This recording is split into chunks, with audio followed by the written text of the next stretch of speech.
ఒక ప్రొఫెషనల్ రాజకీయ పార్టీకి ఉండాల్సిన ప్రాథమిక లక్షణం ఏంటి అంటే ఎన్నిక ఏదైనా డెఫినెట్గా ప్రజల మనసు గెలుచుకోవడానికి అన్ని ప్రయత్నాలు చేయాలి. కొన్నిసార్లు సఫలమవుతాం, కొన్నిసార్లు విఫలమవుతాం. కానీ జూబ్లీహిల్స్ కాడికి వచ్చేసరికి మా ముందున్న ఒకే ఒక్క ఇష్యూ ఏంటంటే, మా ముందు కానీ ప్రజల ముందు కానీ ఈ ప్రభుత్వానికి సరిగ్గా నిన్నటితో 23 నెలల నుండి 24 నెలల్లో ఈ ప్రభుత్వం పడింది. మేము అడుగుతున్నది ప్రజల్ని ఒకటే ఒక్క ప్రశ్న. 10 ఏళ్ల మా పరిపాలన మీ కళ్ళ ముందే ఉంది, 2 ఏళ్ల కాంగ్రెస్ ప్రభుత్వ పరిపాలన మీ కళ్ళ ముందు ఉంది.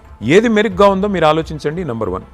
నెంబర్ 2, వాళ్ళు ఇచ్చిన హామీలు ఇవన్నిటిని కూడా ప్రజలకు, ఎందుకంటే ఇప్పుడు ప్రజాస్వామ్యంలో రజనీ గారు, ఇప్పుడు మీరు జూబ్లీహిల్స్ ఓటర్ అనుకోండి, ఓటరే అనుకుంటాం, అయితే జూబ్లీహిల్స్ ఓటరే.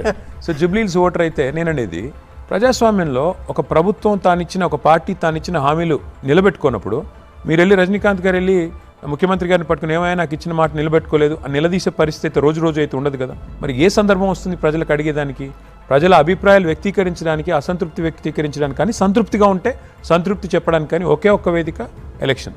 ఇవాళ 4 లక్షల ఓటర్లు ఉన్న జూబ్లీహిల్స్ ఇంత ప్రతిష్టాత్మకంగా ఎందుకు మారింది అంటే ఒకే ఒక్క కారణం. 4 కోట్ల మంది 4 లక్షల మంది వైపు చూస్తున్నారు.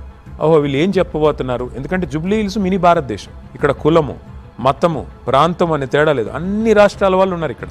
మార్వాడీలు ఉన్నారు, గుజరాతీలు ఉన్నారు, తెలుగు వాళ్ళు ఉన్నారు, ముస్లింలు ఉన్నారు, ఒకరు కాదు అన్ని భాషలు మాట్లాడే వాళ్ళు ఉన్నారు. కాబట్టి ఇక్కడ జరగబోయే ఉప ఎన్నిక దాదాపుగా తెలంగాణలోని 4 కోట్ల మంది 3కి ప్రతీకగా ఉంటుందని మేము